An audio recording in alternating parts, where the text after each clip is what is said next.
PM Modi आजकल सनातन की सेवा में लगे हुए हैं ताकि देश और दुनिया में भारत के सनातन और अध्यात्म का दौर फिर से लौट कर आ सके। 22 जनवरी को पीएम मोदी ने अयोध्या में भव्य राम मंदिर का उद्घाटन किया और प्राण प्रतिष्ठा कार्यक्रम में शामिल होकर सनातन का एक नया अध्याय लिख दिया। इसके बाद 14 फरवरी को पीएम मोदी अबू धाबी गए और वहां भव्य और विशाल हिंदू मंदिर का उद्घाटन किया। मैंने आपको अबू धाबी से खुद रिपोर्ट्स बनाकर दिखाई। एक इस्लामिक देश में हिंदू मंदिर के निर्माण से सनातन को एक नई पहचान मिली। और अब पीएम मोदी ने यूपी के संभल में बनने जा रहे भव्य कल्की धाम का शिलान्यास किया। यह विष्णु के 10वें अवतार भगवान कल्की का दुनिया का सबसे बड़ा मंदिर होने जा रहा है। बहुत से लोग कल्की धाम को पीएम मोदी और कांग्रेस के पूर्व नेता आचार्य प्रमोद कृष्णम की सियासी दोस्ती के एंगल से देख रहे हैं, लेकिन इसके दूसरे पहलू जब आप सुनेंगे तो सन्न रह जाएंगे। आपको जानकर हैरानी होगी कि सनातन और इतिहास की दृष्टि से कल्की धाम बहुत खास जगह है। इसका उल्लेख हमारे शास्त्रों में पहले ही लिखा जा चुका है। इसके अलावा बाबर की क्रूरता की वजह से कल्की धाम भी पिछले 500 साल से इंतजार कर रहा है कि उसको न्याय मिले। अब बाबर का कल्की धाम से क्या कनेक्शन है, इसके बारे में आगे बताऊंगा। आचार्य प्रमोद कृष्णम पिछले 34 साल से कल्की धाम को बनवाने का संघर्ष कर रहे हैं, आज उसके बारे में भी बताऊंगा। लेकिन इस काम में उन्हें कांग्रेस की तरफ से कोई मदद नहीं मिली। आचार्य प्रमोद कृष्णम जानते थे कि सिर्फ पीएम मोदी ही ऐसे व्यक्ति हैं जो इस कल्की धाम को बनवा सकते हैं। इसलिए आचार्य प्रमोद कृष्णम ने पीएम मोदी से मदद मांगी और पीएम मोदी के हाथों शिलान्यास होने के बाद देश में एक और भव्य मंदिर बनने जा रहा है। कल्की धाम को तैयार करवाने में आचार्य प्रमोद कृष्णम का एक लंबा संघर्ष है, लेकिन अब पीएम मोदी की मदद से संभल में भव्य कल्की धाम बनने वाला है। दरअसल 1990 में प्रमोद कृष्णम ने यूपी के संभल में कल्की फाउंडेशन की स्थापना की। इसके बाद 1996 में कल्की धाम की स्थापना हुई। कल्की धाम मंदिर परिसर 5 एकड़ में बनकर तैयार होगा। इसका निर्माण पूरा होने में 5 साल लगेंगे, यानी ये 2029 तक बनकर तैयार हो जाएगा। इस मंदिर का शिखर 108 फीट ऊंचा होगा। श्री कल्की धाम मंदिर में 10 गर्भगृह होंगे, जिसमें भगवान विष्णु के 10 अवतारों की मूर्तियों को स्थापित किया जाएगा। अयोध्या के राम मंदिर की तरह कल्की धाम मंदिर के निर्माण में भी स्टील या लोहे का इस्तेमाल नहीं होगा।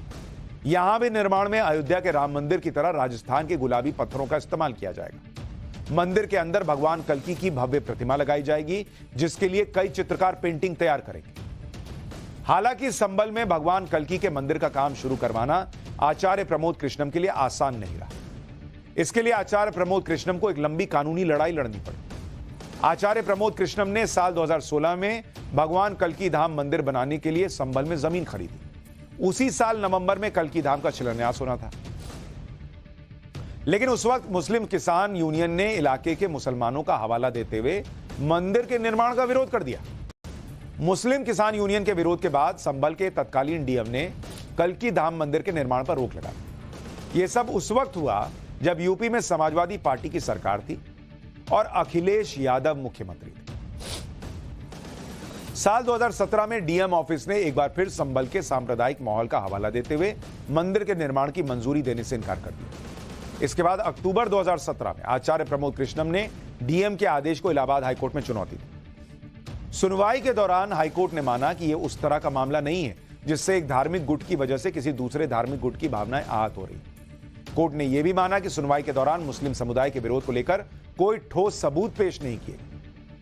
पिछले साल अगस्त में कोर्ट ने इस मामले में फैसला सुनाया कि संविधान के मुताबिक अगर कोई व्यक्ति अपनी प्राइवेट जमीन में मंदिर बनाता है तो इससे किसी की दूसरे धर्म की भावनाएं आहत नहीं हो सकती। लेकिन आप सोचिए, एक व्यक्ति अपनी जमीन खरीद कर वहां मंदिर बना रहा है, उसको भी एक वोट बैंक के लिए जो है अखिलेश यादव की सरकार पर आरोप लगता है कि रोक दिया उन्होंने, हवाला देकर कि भाई यहां पर कानून व्यवस्था बिगड़ जाएगी। अब तो हाईकोर्ट ने इजाजत दी, तब जाकर यह मंदिर बनने का रास्ता साफ हुआ। इलाहाबाद हाईकोर्ट के फैसले के बाद आचार्य प्रमोद कृष्णम ने संभल में भव्य कल्की धाम मंदिर बनाने की योजना पर काम शुरू किया। आज जब पीएम मोदी ने श्री कल्की धाम का शिलान्यास किया तो उन्होंने भी इसके निर्माण में आई बाधाओं का जिक्र किया। एक बार प्रधानमंत्री मोदी को सुनिए। मैं तो प्रमोद कृष्णम जी को एक राजनीतिक व्यक्ति के रूप में दूर से जानता था, मेरा परिचय नहीं था। लेकिन अभी जब कुछ दिन पहले मेरी उनसे पहली मुलाकात हुई तो यह भी पता चला कि वो ऐसे धार्मिक आध्यात्मिक कार्यों में कितनी मेहनत से लगे रहते हैं। कल की मंदिर के लिए इन्हें पिछली सरकारों से लंबी लड़ाई लड़नी पड़ी, कोर्ट के चक्कर भी लगाने पड़े। वो मुझे बता रहे थे कि एक समय उन्हें कहा जा रहा था कि मंदिर बनाने से शांति व्यवस्था बिगड़ जाएगी। आज हमारी सरकार में प्रमोद कृष्णम जी निश्चिंत होकर इस काम को शुरू कर पाए हैं। मैंने कुछ दिन पहले आचार्य प्रमोद कृष्णम का एक इंटरव्यू भी लिया था। उसमें भी उन्होंने कहा था कि अगर नरेंद्र मोदी देश के प्रधानमंत्री ना होते तो राम मंदिर ना बनता और शायद ये कल्कि धाम का काम भी नहीं होगा। कल्कि धाम मंदिर और अयोध्या के राम मंदिर की कहानी एक जैसी है, क्योंकि बाबर की क्रूरता की वजह से ये दोनों पवित्र स्थान अपने अस्तित्व का संघर्ष करते आए। इतिहासकारों के मुताबिक संभल में 500 साल पहले भगवान कल्कि का मंदिर हुआ करता था, लेकिन उस मंदिर को तोड़कर वहां मस्जिद बनवा दी। मुगल बादशाह बाबर के आदेश पर ही संभल में कल्कि मंदिर तोड़ा गया था। बाबर ने अपने जीवन काल में कुल 3 मस्जिदों का निर्माण करवाया था, जिसमें अयोध्या की बाबरी मस्जिद के अलावा पानीपत में काबुली बाग मस्जिद और संभल की शाही जामा मस्जिद शामिल है। कल्कि अवतार से जुड़ा यह भव्य मंदिर यूपी के संभल में ही क्यों बनाया जा रहा है? आपके मन में भी प्रश्न होगा ना कि कहीं और क्यों नहीं बन रहा है कल्कि अवतार का मंदिर। इसे लेकर कई सियासी समीकरण की चर्चा की जा रही है, लेकिन यह आध्यात्मिक और सनातन से जुड़ा विषय है। हमारे धर्मशास्त्रों में कल्कि अवतार का संभल से जुड़ाव का एक आध्यात्मिक पहलू है। दरअसल श्रीमद् भागवत पुराण के मुताबिक कलयुग के अंत में भगवान कल्कि का जन्म संभल में ही होगा। यह लिखा है कि संभल में आएंगे कल्कि भगवान। यूपी के मुरादाबाद के पास संभल है। यह भी कहा गया है कि कल्कि अवतार का जन्म एक ब्राह्मण परिवार में होगा। इसके अलावा उनके पिता का नाम विष्णु यश और माता का नाम सुमति होगा, यह भी लिखा है। भगवान कल्कि एक महान योद्धा होंगे जिनका जन्म कलयुग के अंत में सभी बुराइयों को दूर करने के लिए होगा। आगे बढ़ने से पहले आपको कुछ श्लोक बताता हूं जिनमें संभल और कल्कि भगवान की बात लिखी हुई है। ऐसे हवा में बात नहीं कर रहा हूं। श्रीमद् भागवत पुराण के 12वें स्कंद के श्लोक में लिखा है कि संभल ग्राम मुखस्य ब्राह्मणस्य महात्मना भवने विष्णु यशस कल्कि प्रादुर्भविष्यति। यानी संभल गांव में विष्णु यश नाम के ब्राह्मण के बेटे के रूप में भगवान कल्कि का जन्म होगा।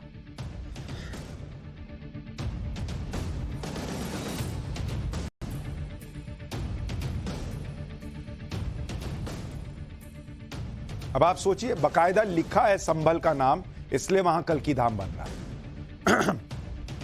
इसी तरह महाभारत में वेद व्यास जी के लिए ने लिखा है कि कल्कि विष्णु जशा नाम द्विज काल प्रचोदिता उपत्स्यते महाबीर्जया महाबुद्धि पराक्रम संभूत संभल ग्रामे ब्राह्मण बस्ती सुबह। इसमें भी संभल गांव के ब्राह्मण परिवार में कल्कि अवतार के जन्म की बात कही गई।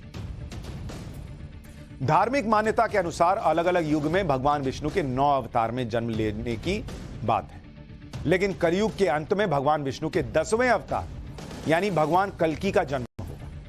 कलयुग के अंत में जब पाप बढ़ जाएगा तब कल्कि अवतार में जन्म लेकर भगवान पापियों का संहार करेंगे और फिर से धर्म की स्थापना करेंगे। इसके बाद सतयुग की शुरुआत होगी। पुराणों में भगवान कल्कि अवतार के जन्म की जो तिथि बताई गई है उसके अनुसार भगवान कल्कि सावन माह के शुक्ल पक्ष की षष्ठी तिथि को जन्म लेगी। अग्नि पुराण के 16वें अध्याय में कल्कि अवतार का चित्रण तीर कमान धारण किए हुए एक घुड़सवार के रूप में किया गया। इसमें भगवान कल्कि के घोड़े का नाम देवदत्त बताया गया है। प्रभु श्री राम की तरह भगवान कल्कि के भी 4 भाई होंगे और सभी मिलकर धर्म की स्थापना करेंगे। पौराणिक मान्यताओं के अनुसार कलयुग 4,32,000 साल का है, जिसका अभी पहला ही फेज चल रहा है। मतलब जो लोग माथा पीट रहे हैं कि कलयुग में क्या हो रहा है, 4,32,000 साल का कलयुग बताया गया है और उसका पहला फेज चल रहा है। लेकिन कलयुग का अंतिम फेज कब जब शुरू होगा तब कल्कि भगवान अवतार लेंगे। धार्मिक ग्रंथों के अनुसार जब भगवान श्री कृष्ण ने पृथ्वी लोक से विदाई ली तब कलयुग का प्रथम चरण शुरू हो चुका था।